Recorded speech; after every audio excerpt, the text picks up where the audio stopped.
We will be in Luke 17, 11 through 19. You can follow along in your Bible or on the screen. Now, on his way to Jerusalem, Jesus traveled along the border between Samaria and Galilee.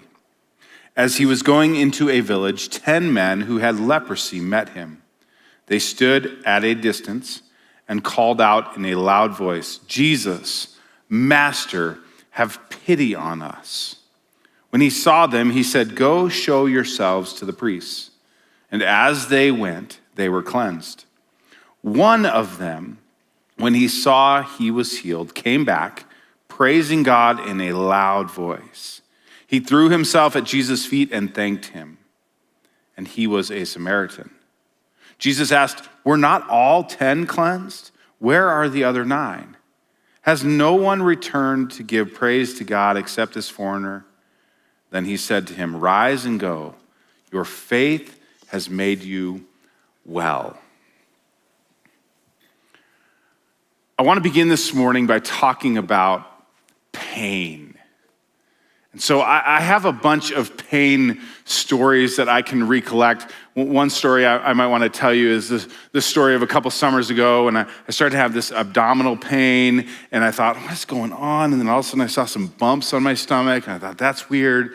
I haven't been around any people with leprosy lately, so I hope it's not that. And then actually went to the doctor, and he was like, "Hey, you've got shingles." And if you've ever had shingles, super painful. It connects to a nerve, kind of wraps around your body. Very, very painful summer, trying to still get out and go camping and fishing and hunting and all those things, yet with this little friend called shingles all summer long was not the best summer of my life. That's one of the stories I might tell you about pain. Another story I might tell you, I'll give you the abbreviated version of this one, is when I went to Russia on a mission trip.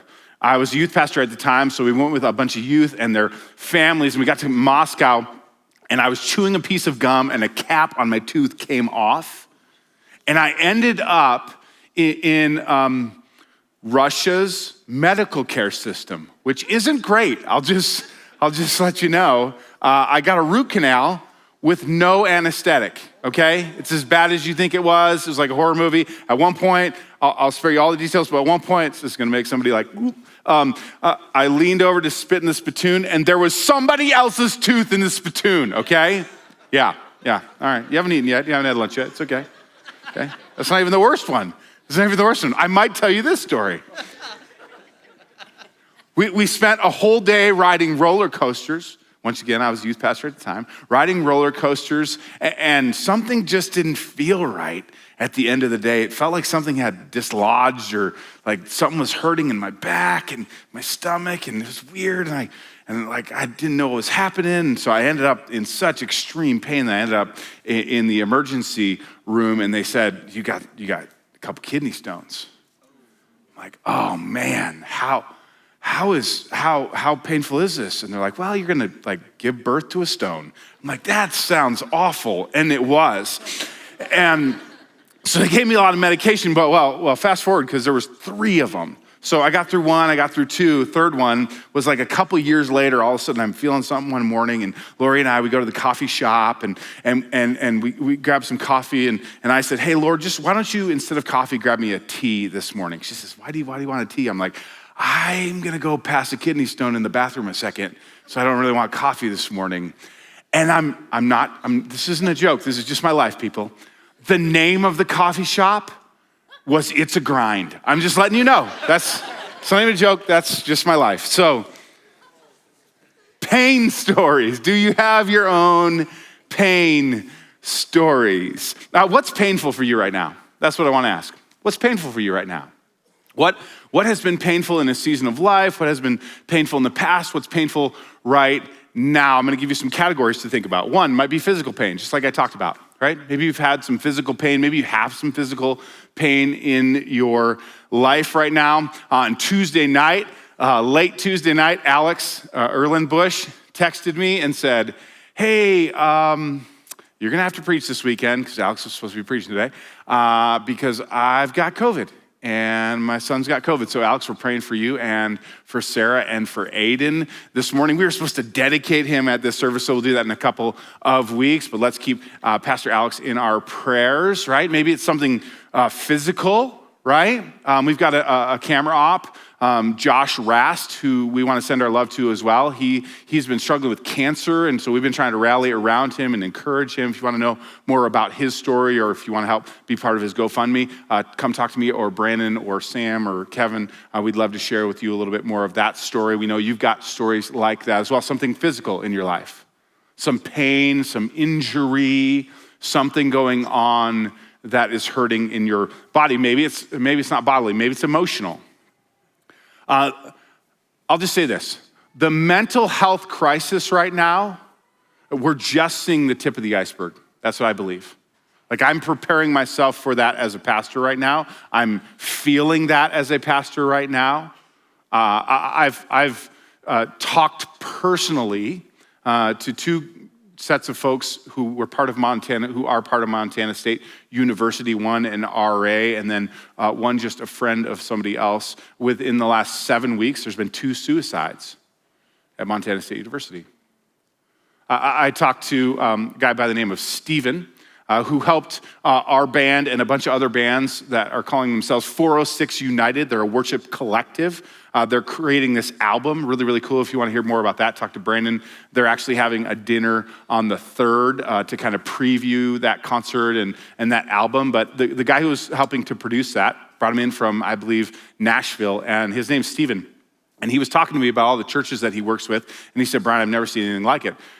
I know personally 12 pastors who have taken their lives in the last 18 months. He's like, I'm just like waiting for the next one. So maybe the pain right now for you is emotional. Like, I think there's a ton of us, if we're honest, who are in pain. Some of you are at home and you're like, I couldn't physically come because like I couldn't handle that emotionally right now, right? Maybe that's the pain that you're feeling. Maybe you're feeling a relational time of pain. You're like, this is that time when I have to like get together with family, right? Time of year when like, well, crazy uncle's gonna be there, right? You knew that was coming. Thanksgiving, you were like, it was fun, but it was like, yeah, a little awkward, and you know Christmas is coming, and you know you've got some relational things to deal with. You gotta deal with your ex, you gotta deal with mother-in-law, father-in-law, mom and dad, kids. Maybe there's an issue with your kids right now, something relational that's really challenging for you in this season. We know relationally this time of year, it's a super difficult time for people. It's a very, very hard time of the year. Maybe it's spiritual. Maybe you're in a season where you would just say, Brian, I just don't hear God very well. I try to read my Bible and it's just like words on a page and I'm confused by it. Maybe you'd say my prayers feel like they're just like hitting the ceiling and bouncing back to me. Maybe your soul is just feeling weary and painful. And maybe you've got a heightened sense of your own sin in this season.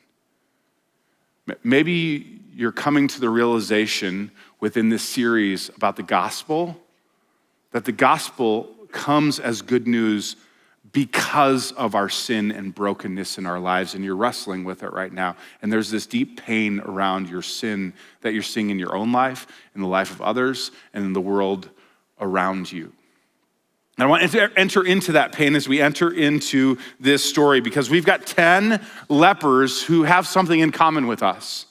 They have pain in all of those areas. They have physical pain. They have sores all over their bodies. Very painful sores, and there's no way to get rid of them. They're in relational pain because they're cut off from family and friends. They're living in leper colonies.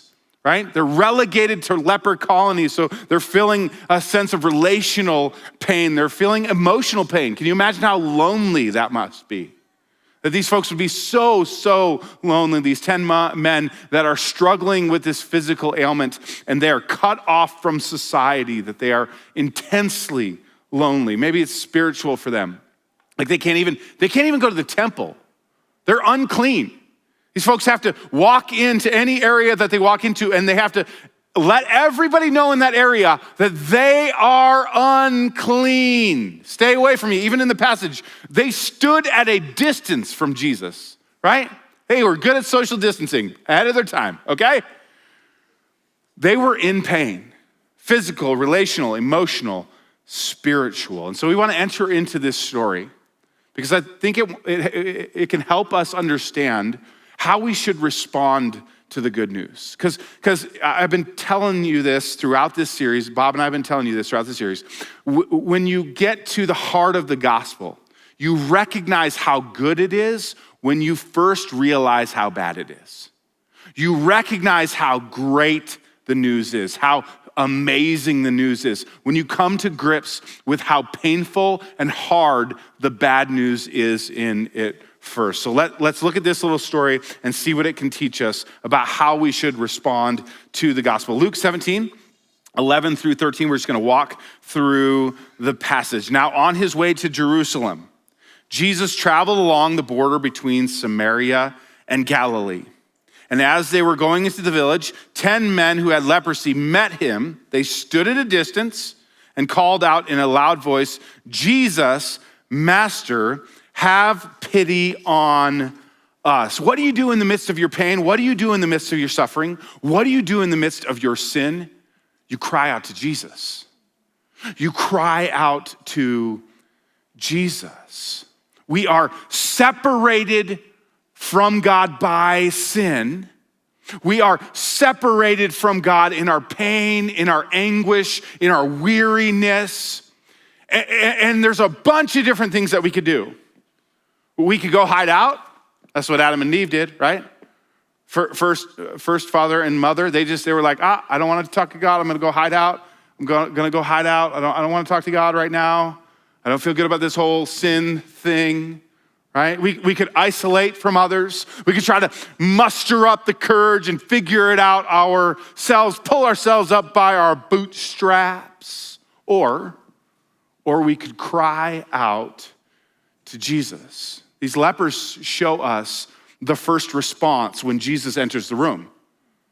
The first response when Jesus enters the room is to cry out to him. Master, save me. Master, have mercy on me. As they say, have pity upon me. That is the cry of our hearts. Can I be honest? Some of us, we pretty up our prayers. You don't need to have pretty prayers. You need to have honest prayers. Jesus wants you to cry out in the mess of your life, in the pain of your life, in the ripple effect of sin that is all around you. Jesus doesn't need you to tidy it up for him. He sees your sores. He sees the sores that are on you, that are on the people around you, that is in the world around you. All you are asked to do is to cry out to him. Passage goes on. Verse 14. When he saw them, he said, "Go show yourselves to the priests." And as they went, pay attention to that. As they went, they were cleansed. We cry out to Jesus, and then what do we do? What do we do when Jesus is with us in the midst of our pain, in the midst of our sin, in the midst of our brokenness? Jesus commands them to do something. That's what's really interesting. He commands them to go and be obedient, to go to the temple. Might seem like an odd request to us, but in that day, in that age, if you had something going on, a disease, in particular like this skin disease, you can look in the Old Testament at some of the Levitical laws, the way that you would be proven that you were clean and could re-enter society and start offering sacrifices once again and entering into the temple once again was if you went to a priest and that priest declared you not unclean, but clean. So Jesus says, go and worship. Go to the place that you want to give sacrifices to so that they can declare you clean. And here's the thing. They could have said, I'm just going to stay here, Jesus, I saw what you did to the guy who was blind. You did the mud thing, you spit, which was a little weird, and you made a mud ball, which was also weird, stuffed it in the guy's eyes, cleaned it off, and he could see again. No. Jesus says, hey, go to the temple. If they'd stayed there, they wouldn't have been able to see what God wanted to do with them. It's this first moment of response. They have to go, because you know when they were healed? Look at the text. As they went. As they went. I want to be sensitive because some of you are in immense pain right now, and I don't want to say, hey, pull yourself up, get yourself out of your own way, get out of that muck and mire on your own and take a step forward. But I do want to say to you, find a way to step forward. Be brave, be courageous. Ask for help. Get somebody that can help you take a step forward, especially if you're in pain. And then if that pain is being caused by sin, can I say it this way? Do something about your sin then. Take a step in that sin. I heard a pastor say it this way recently. He said, we don't hate our sin as much as Jesus hated our sin. Because Jesus was willing to die on the cross to give himself up for our sins. And we play around and manage our sin instead of trying to kill our sin. We don't take it serious enough. We don't ask for help and accountability. We don't drag it out into the light and say, here is my sin. I want you to fix it, Jesus. We hide it in a closet and pretend that I can manage that. I'm okay. I'm going to be all right. Don't worry about that, Jesus. Look at all these nice, pretty things, Jesus, but don't look over here, right? What is your response? That's the question. What is your response to Jesus in the midst of your pain? See, he's in the midst of the pain with these guys. He's not walking away from their pain. He's not even doing the magical, here we go, you're clean. He's just saying, hey, go present yourself to the priest so they can declare you to be clean. Why? Because he's in the midst of the pain with them. He's in the midst of the hurt with them. What is your response to the pain? In the midst of your pain, Jesus shows up and he wants you to respond. He wants you to take little steps, but I also think he wants you to take one giant step. And that's what I really want to spend our time on this morning. The one giant step that I think will be life-changing for us this morning as we respond to the good news of Jesus. Luke 17, 15 through 19 says this. One of them, when he saw he was healed, came back praising God in a loud voice. I'm gonna pause right there. We can leave the scripture up, but listen.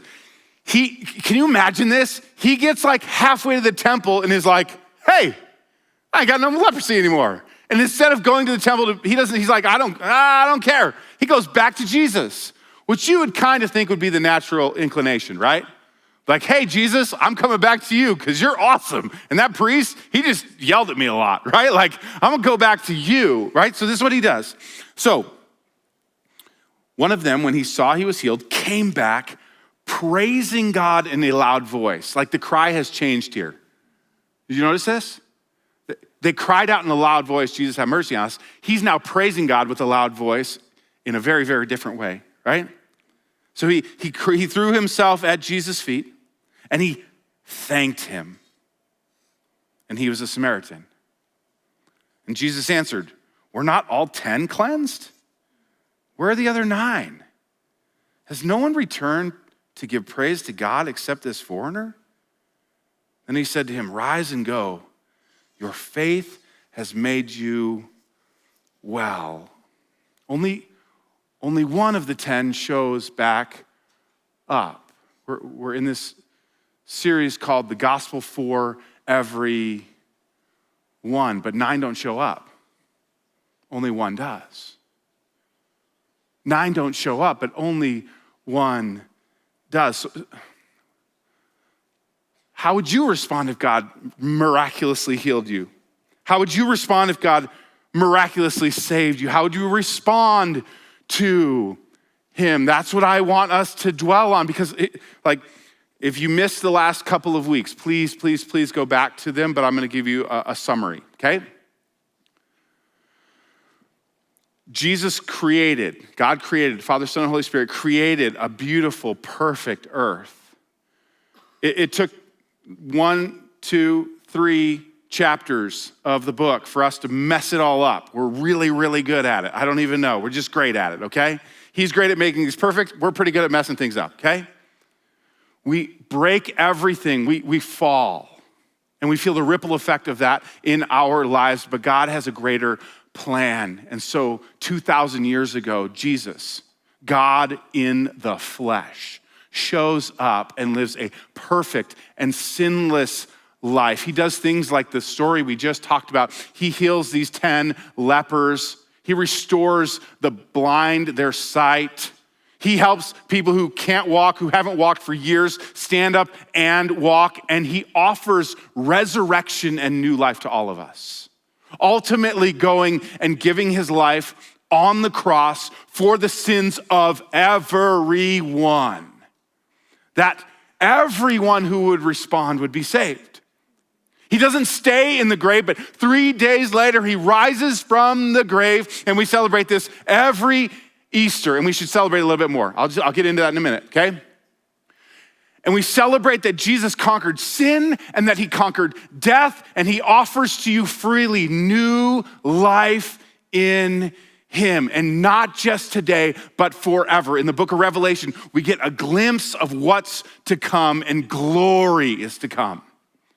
Glory beyond your imagination. Glory where life is fully restored and you are with God, and that is what is offered to you. It's a pretty good deal, I promise. You don't do much other than sin, and God says, hey, can I give you everything?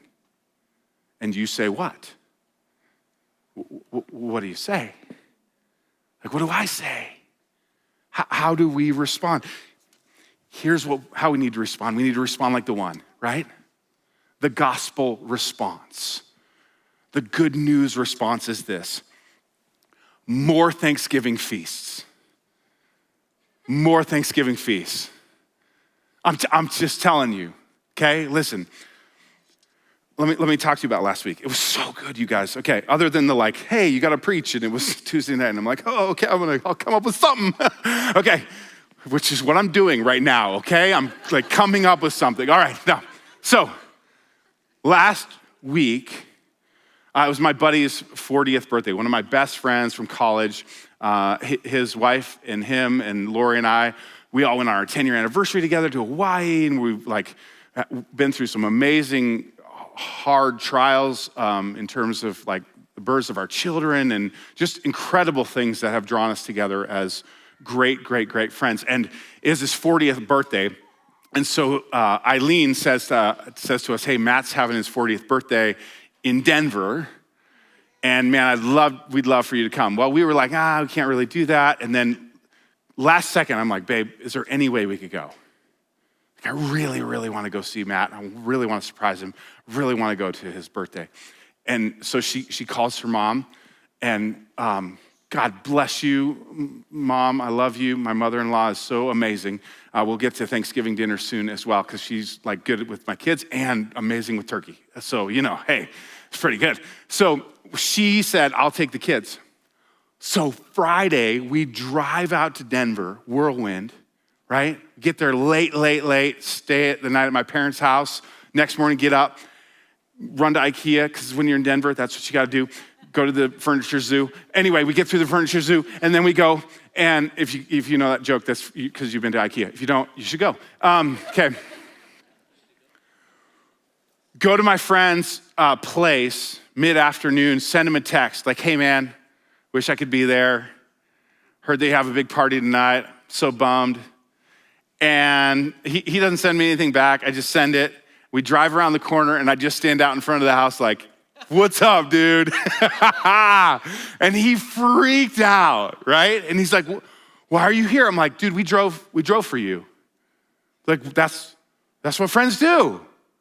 And then, you guys, we had the most amazing party. Now, we were all tired by 9 o'clock, 'cause we're on our 40s, but like, we kept going, we pushed through, right? We went to this unbelievable place where there was go-karts and there was laser tag, and these teenagers just whooped us in laser tag. I have no idea how we got beat so bad. Bowling, and I mean, it was just unbelievable fun. And then we went back to their house, and we had this huge buffet of food, and we had drinks and fun. There was a dance party, you guys. We had an impromptu dance party with a bunch of 30 and 40-some-year-olds. That's what happens when you get a night away from your kids. I'm just letting you know, okay? It was amazing. And then we hustled back here because it was Thanksgiving week. And on Thanksgiving, like my in-laws just know how to do it. Like, okay, so very important spiritual question. Who in the room and online prefers turkey? Turkey, all my turkey lovers here. Few of you, yep, okay, good, great. How many of you prefer ham? Yes, my people, pork. Okay, yeah, post online what you think, turkey or ham. It doesn't matter at their house because we get it all, okay? We get it all. It's amazing. We went to my mother-in-law's house over there in Churchill. There's like 35, 40 places set up. Family, friends, huge long table fills their entire house. And there's this really sacred moment every single year where my father-in-law, he like messes with all of us in-laws and tells some jokes about all of us. And then he goes around the room just saying how thankful he is for everyone around that table. And those are just these moments when I think, why don't we do that more? Like, why is it that we only celebrate like that on big birthdays or on Thanksgiving or on Christmas or on Easter? Why is it that Christians are not the most grateful of all? Can I give you permission? Permission to party. That's what I want to give you this morning. I want to give you permission to party. I'm serious. Like, Christians have more to celebrate than anyone else, hands down. Do we not? Like we can have nothing and have everything, you guys.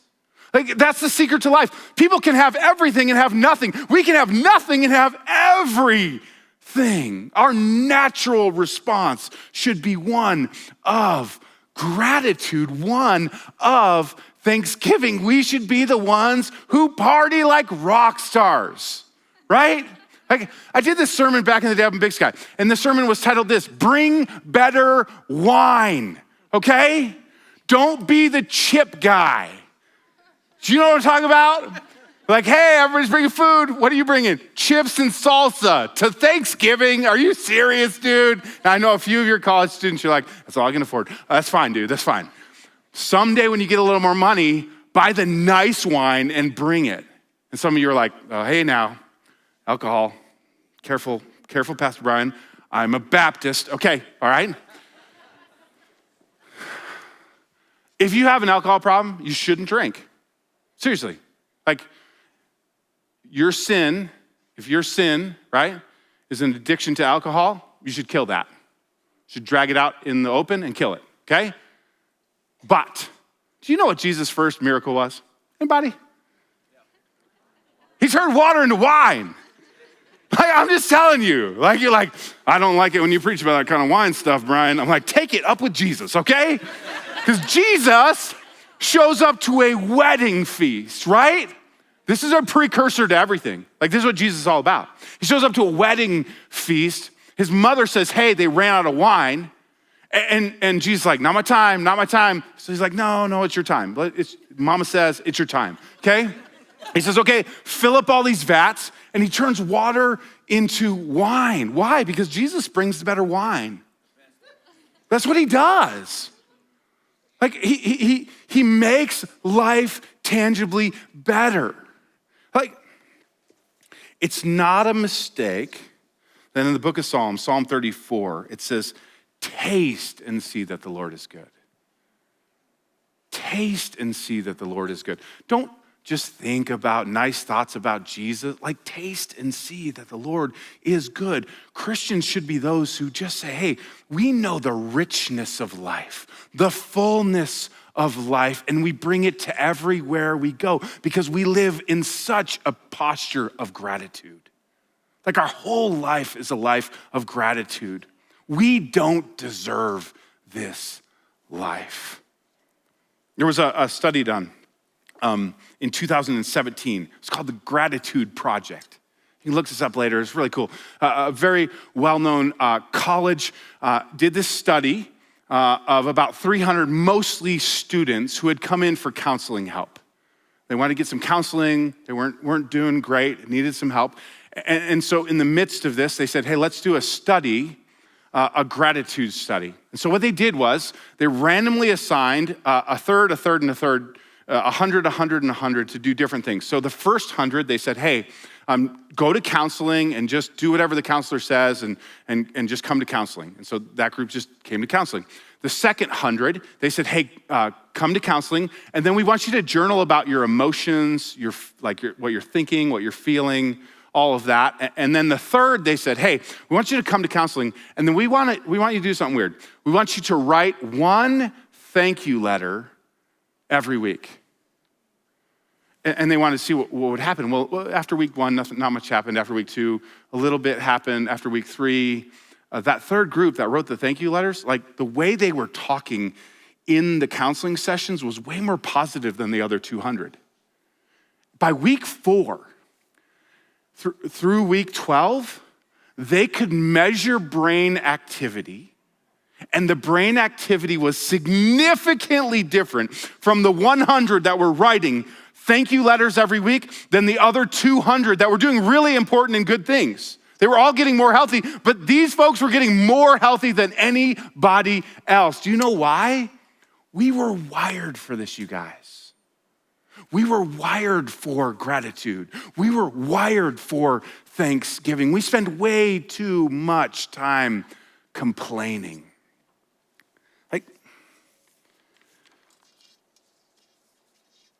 And that's what I see in the world around us.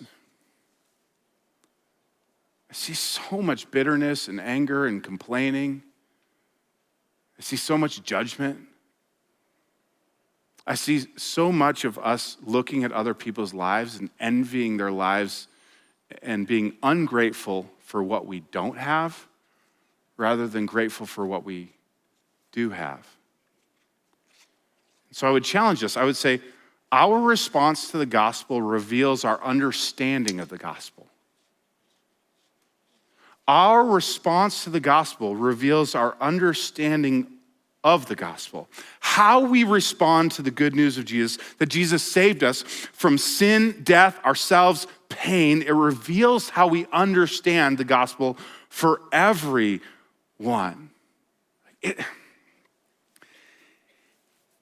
It's the guy who shouldn't have responded that responded, you guys. Did you notice that? Jesus says, wait a minute, like you're the foreigner. Like, what happened to all the other 9? You wanna know why? Because he understood the gospel. Like, sometimes we get so dull to the gospel because we've heard it 1,000 times. And we forget how we should live a stance of gratitude. And we start comparing our lives or complaining about things or, man, the world is so bad, instead of realizing that we're the one out of the 9 that needs to be grateful. The one out of the 9 that needs to shine like no other in our dark culture. It's the Samaritan who shows up because he realizes how good this news is. I love being around new Christians. Just telling you, like, one of the best things to be around as a new Christian. Everything's so fresh and new, and they just can't even believe that God would die on a cross for them. Like, they're like, why? Why would they do that? They just come to life because of the good news. Our response to the gospel reveals our understanding of the gospel. If you're having a hard time experiencing gratitude, sharing gratitude, living a life of gratitude, I would encourage you, go back and look at the gospel because maybe you've missed it. So I want to end. I want to end by encouraging you to be thankful. Here's the question. What can you do to be thankful today? What can you be thankful for today? I just dream. What if, in a room this size, folks online, if all of us took this really serious, and when I've been saved from so much, and because of that, I have so much to be grateful for, so much to give. What if all of that gratitude was unleashed in the lives of everyone around us because we were not the 9, because we were the 1? What if Christians were the most grateful people in the world, the most thankful people in the world? Do you not think that that would change things right now? You guys, we need this. We have to have, the world has to have this. It's gonna get harder to be a Christian, but it's gonna get way easier. The 1 out of the 9 will always stand out. We live in a world that is fueled by being ungrateful. Your social media feed, your shopping list, your Amazon, they are fueling one thing, that your life isn't good enough, that you don't have enough, that you should be envious of other people. You went on your social media feed this week and you're like, how are they always so beautiful in their Thanksgiving photos, right? Like it made you think like I should get better Thanksgiving photos. You went on your Amazon and you're like, how did they know that I was thinking about buying that lawnmower? Like I didn't even talk to anybody about this. So it's like they're in my head. Yes, there's an algorithm for it. There's an algorithm for it. And it's all fueling you to not be thankful. Be different. Be unlike the 9. Be the 1. Unleash gratitude on this world.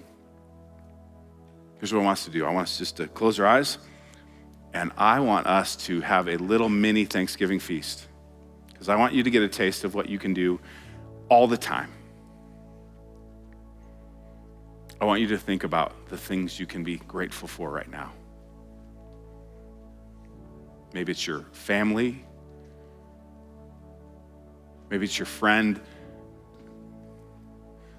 Maybe it's your friend that you haven't called in a while and you are like, I'm gonna call him or her this week.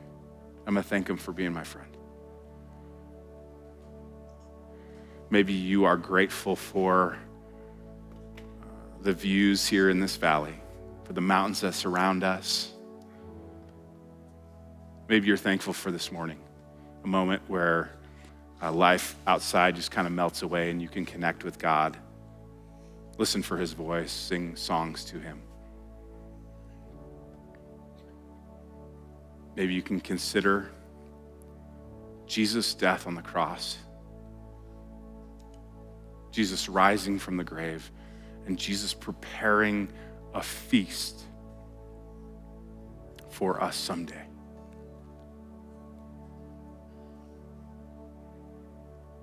Jesus, we have so much to be thankful for. Help bring these things to mind. Help stir our hearts for you. Help us to respond in gratitude to this good news, to this gospel. Jesus, we love you. You're the King. We give you our thanks and we give you our hearts. In Jesus' name, amen. Thanks for engaging with this content. If it was encouraging to you, we'd love for you to leave a review. Hit that subscribe button and share this content with others.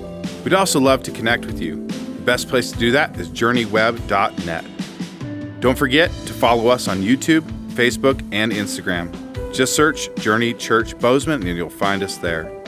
If you'd like to give to our ministry, you can do that now at journeyweb.net/give. Once again, thanks for engaging with Journey Church.